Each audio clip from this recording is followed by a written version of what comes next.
Got north right clamp, south fox, H top, pass 38, top gun, BXP, sweat. Let's go. First punt today. And it's a big one. Wow! Hey, salut à tous! Alors, finissons en beauté notre série spéciale en ce mois de juin avec un tout dernier épisode, cette fois-ci, sur les meilleurs films consacrés au foot US. Alors, un peu comme la semaine dernière, on ne va pas faire une liste, mais on va discuter de plusieurs films qui m'ont marqué et qui, toujours sans aucune objectivité, me paraissent les immanquables, les meilleurs. Alors, ces films, ils sont de genres différents, mais ils traitent tous de thèmes importants et très récurrents dans le sport, mais aussi la société américaine. D'ailleurs, plusieurs d'entre eux suscitaient également de grosses polémiques. D'ailleurs, petite particularité, dans plusieurs de ces films dont on va parler aujourd'hui, on va retrouver les mêmes acteurs, des acteurs qui apparaissent plusieurs fois dans plusieurs d'entre eux, comme Adam Sandler, Aaron Eckhart, et aussi Dennis Quaid. J'ai pas fait de recherche, allez savoir pourquoi. Et voilà, donc c'est parti.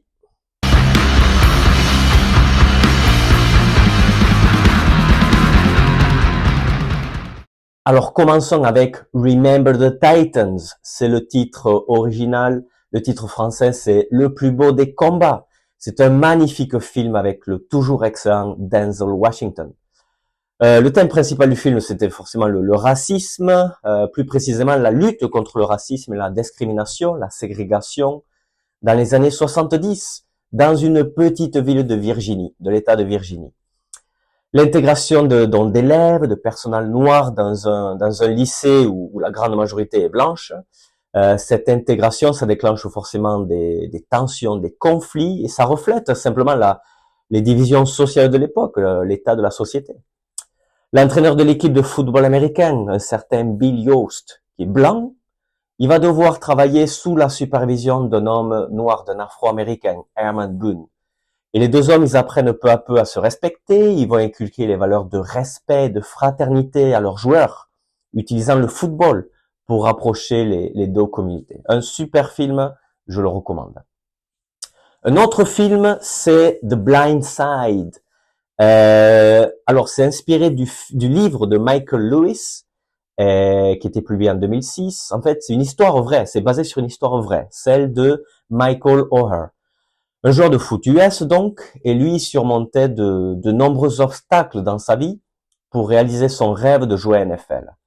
Oher, il grandissait dans un milieu très pauvre, très précaire, avant d'être adopté par une famille blanche, aisée, et ensuite il va être recruté par une équipe universitaire, et ensuite la NFL et tout ça. Par contre, il y a quelques années, en 2023, un scandale explosait sur cette affaire lorsque Michael Oher, il attaquait en justice ses parents adoptifs. En fait, il les accusait de ne pas l'avoir adopté, mais d'avoir en fait être ses tuteurs, ce qui les autorisait en fait à signer les contrats, les papiers pour lui. Il les accuse de l'avoir piégé et d'avoir signé le contrat du film et d'avoir en même temps reçu tout l'argent du film, alors que lui, il n'a rien reçu. Et dans sa plainte, d'ailleurs, il demande à la cour de mettre fin au tutorat, de leur interdire d'utiliser son nom, enfin ses parents adoptifs, et de lui rendre tout l'argent qu'ils ont gagné en son nom, en plus de dommages et intérêts. Enfin, ça c'était pour le scandale. En tout cas, le film, je le recommande, une très très belle histoire. Un peu plus léger, c'est le Waterboy, ou le porteur d'eau, comme l'appellent nos amis québécois. C'est donc une comédie avec Adam Sandler, vous l'avez sans doute vu, un film très connu. Adam Sandler, il joue le rôle d'un porteur d'eau, pour une équipe de foot américaine du lycée, mais en fait, il va terminer dans l'équipe, et il va jouer en cachette contre l'avis de sa mère. Et là, Sandler, une fois de plus, il prend le costume du anti-héros. Dans ce film, c'est vraiment une comédie satirique qui aborde plusieurs thèmes comme le harcèlement, l'acceptation de soi, l'influence des parents. Mais c'est une super comédie, je la recommande. Un autre film avec Adam Sandler, c'est The Longest Yard. En français, c'est Mi-temps au mi-tard. Un titre horrible. Désolé. Encore une fois, une comédie satirique, une fois de plus. Sandler est un fan de sport. comme vous le savez, cette fois-ci, il joue le rôle d'un ancien quarterback de NFL qui finit en prison. Il devient entraîneur de l'équipe de foot de la prison. Et bon, je vais pas raconter la suite. Donc Sandler, comme vous le savez, c'est un fan de sport. Vous avez vu plusieurs Happy Gilmore, The Waterboy et d'autres films où il aborde le thème du sport. Dans ce film, Sandler, c'est un ancien quarterback de NFL qui finit en prison pour des raisons dont je ne vais pas révéler. Il faut regarder le film. Il joue en fait le personnage d'un homme qui est en quête de rédemption une fois en prison. Et en même temps, comme j'ai dit, c'est une comédie satirique et il dénonce dans ce film plusieurs thèmes comme le milieu austère de la prison et très corrompu surtout. D'ailleurs, pour les fans de WWE, de catch, vous allez retrouver dans ce film plusieurs anciens wrestlers comme Bill Goldberg, Stone Cold Steve Austin, Kevin Nash, Bob Sapp et The Great Khali. Donc voilà. Passons à un film un peu plus ancien, en 1993, un film qui est très peu connu en France, un peu plus connu aux États-Unis forcément, mais c'est pas forcément le plus connu de tous. Moi, je l'aime beaucoup parce que celui-là, il se penche sur le football universitaire. Et vous savez ma passion pour le foot US et universitaire, le college football. Alors, ce film, même s'il n'est pas connu, il y a par contre plusieurs acteurs connus et surtout c'est la toujours magnifique Halle Berry. Donc, ce film, en fait, l'histoire tourne autour de plusieurs membres de l'équipe de foot qui est fictive, de l'université de Eastern State University, les Timberwolves, une équipe fictive, une université fictive. Et en fait, ce film, il va mettre en lumière les défauts du college football, du sport universitaire américain, avec encore une fois le thème du racisme, mais également celui du dopage à l'université, qui est un énorme problème, et d'autres. Il y a aussi le thème de l'alcoolisme, mais aussi un thème qui est très récurrent, mais que beaucoup n'abordent pas, c'est celui des étudiants athlètes qui obtiennent leur diplôme universitaire sans assister aux cours. En fait, c'est un sujet qui est abordé très subtilement dans le film, dans une réplique, mais qui est depuis toujours l'objet de blagues et de critiques aux États-Unis. Un autre sujet abordé dans le film, très sensible, voire tabou, c'est en fait la tendance des universités à étouffer les affaires impliquant leurs athlètes, les comportements inappropriés et autres. Car vous connaissez la phrase au final, the show must go on. Et comme les joueurs comme les coachs, les universités ont besoin de leurs joueurs le week-end, ben beaucoup de ces histoires en fait sont étouffées. Ok, on continue et on revient à NFL. Cette fois, un film biographique. C'est basé sur l'histoire incroyable de Kurt Warner, le quarterback. Ok, le film s'appelle American Underdog. Si vous voulez, l'outsider américain, s'il y avait un titre français. Vous connaissez sans doute ce quarterback, Kurt Warner, qui était un agent non drafté par les St. Louis Rams à l'époque. Et il mènera la franchise jusqu'au Super Bowl et jusqu'à la victoire au Super Bowl. Donc, comme j'ai dit, c'est un film biographique. Et en fait, ce film, il retrace la trajectoire folle de Warner, qui passait d'un boulot d'employé de supermarché. Il passait ensuite à joueur amateur de la ligue de foot US en salle, la Arena Football League, pour ensuite passer la NFL et avec le dénouement que l'on connaît. Une très belle histoire. Un autre film que j'adore et qui est pas si connu que ça en France, c'est Draft Day. En France, il appelait Le Pari. Ne confondez pas avec le film des Inconnus, ok? Ça n'a rien à voir. Le titre original, c'est Draft Day. Au Québec, il appelait le repêchage. C'est le nom que les Québécois donnent à la draft. C'est un film qui était reconnu par la NFL et c'est pour ça qu'il pouvait utiliser les noms réels, contrairement à un autre film dont on va parler après. Le personnage principal, c'est Sonny Weaver, qui est interprété par Kevin Costner et qui est le manager général des Cleveland Browns. Et donc dans ce film, on va suivre le manager général, on va voir les dessous de son travail. Et ce film, il donne une très bonne perspective sur ce poste de manager général, avec qui est soumis à d'immenses pressions, que ça soit d'en haut, du président, du propriétaire, ou d'en bas, des joueurs, du coach.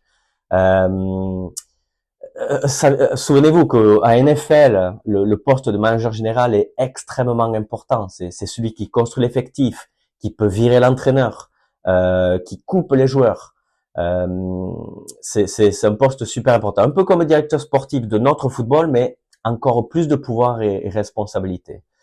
Le film il nous montre aussi un autre côté du poste de manager général. C'est un peu un monde de serpents où en fait les managers généraux, c'est vraiment le Far West. Il n'y a pas de loi, il n'y a pas de maître, c'est chacun pour sa pomme. Ils se font des crasses. Bref, c'est super intéressant. C'est plus basé sur le poste de manager général, mais vraiment, je le recommande. C'est un super film. Et enfin, mon préféré, Any Given Sunday. En français, L'enfer du dimanche. Film de la fin des années 2000 avec le magnifique Al Pacino. Enfin, il y a un casting de fou, hein. Casting de fou. Il y a Cameron Diaz, Dennis Quaid, Jamie Foxx, LL Cool J, Aaron Eckhart. Bref. Un super casting réalisé par l'excellent Oliver Stone. En fait, l'histoire tourne autour du coach Tony D'Amato, qui est interprété par Al Pacino, et son équipe, les Miami Sharks. Pourquoi les Miami Sharks? Parce qu'en fait, la NFL n'ont pas autorisé le film à utiliser les vrais noms des équipes, et les vrais noms des stades, etc. On reviendra un peu sur cette polémique plus tard. Donc, comme on dit, l'histoire tourne autour de Tony D'Amato, l'entraîneur des Sharks, et de son équipe. Et en fait, ils sont dans une mauvaise passe. Le quarterback titulaire, Jack Rooney, surnommé Cap, il est sous le feu des critiques à cause de ses piètres performances et surtout de son âge. Et donc, du coup, coach D'Amato, contre son gré, il va se voir obligé de lancer, après la blessure de Rooney et du quarterback numéro 2, son troisième quarterback, le jeune Willie Beeman, qui est joué par Jamie Foxx. Et après des débuts difficiles et hésitants, le jeune Willie Beeman, il va rapidement faire sensation avec son jeu très spectaculaire. L'équipe joue de mieux en mieux, mais en fait, une petite guerre qui va commencer entre coach D'Amato et son jeune quarterback, qui est étant très jeune, étant un peu superstar, très spectaculaire, il est un peu moins docile. Il est un peu plus freestyle que les deux autres, et ça va aller un peu contre l'idée de jeu de l'entraîneur D'Amato, qui est un peu plus, on va dire, vieux jeu. Dans ce film, L'enfer du dimanche, il apporte un regard réaliste sur le monde du football américain professionnel. Il parle de plusieurs thèmes récurrents, comme encore une fois le racisme, le dopage, la violence de ce sport, mais aussi l'importance du sport business avant tout. Le film de Oliver Stone, il dresse un portrait peu glorieux, on va dire, de la ligue professionnelle, de la NFL. Au point que, en fait, les dirigeants de la NFL de l'époque, ils étaient vraiment vexés et ils n'ont pas autorisé Stone et la production, comme j'ai dit avant, à utiliser les vrais noms.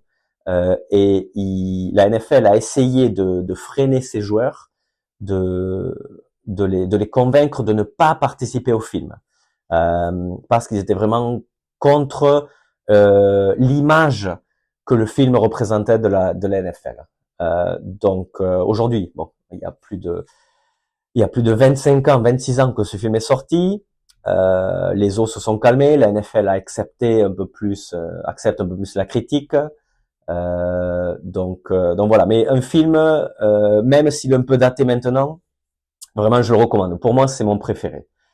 Et pour se quitter, je vous laisse regarder un extrait de ce film avec un discours d'avant-match de coach D'Amato, une scène magnifique que j'adore. Donc voilà, profitez et à très vite sur le punter.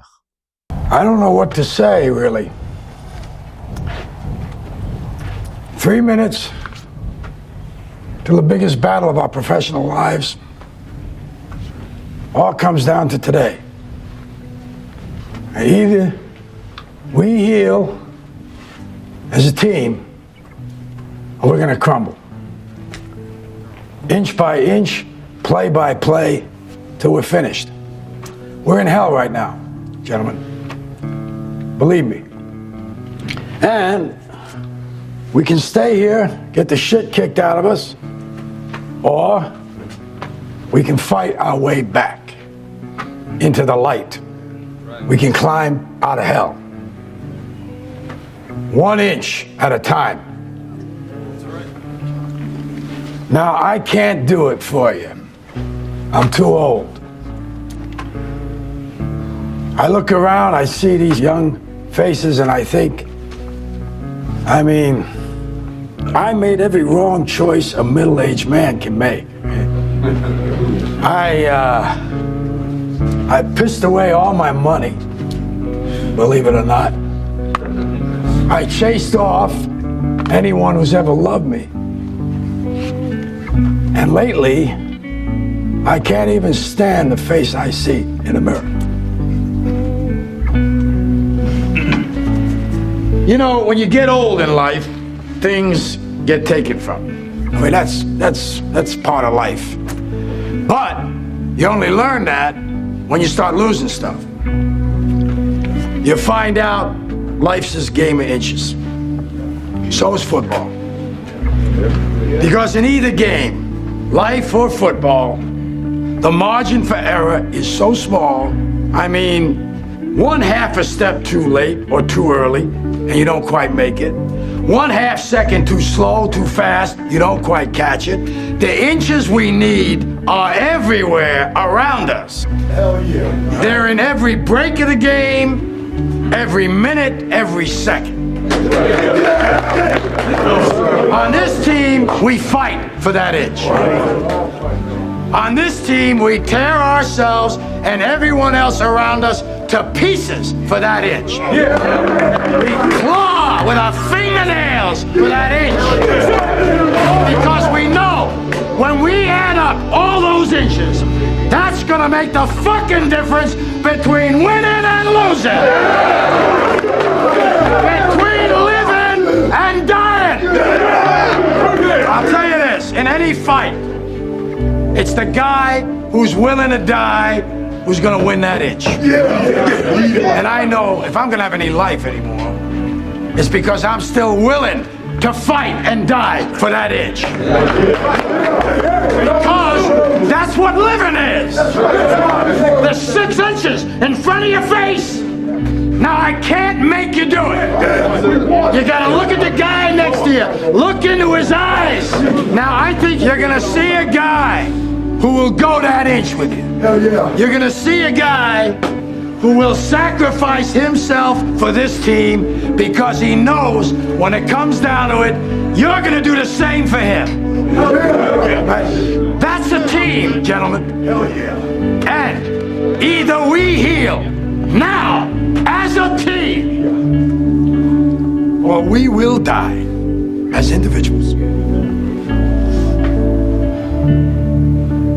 That's football, guys.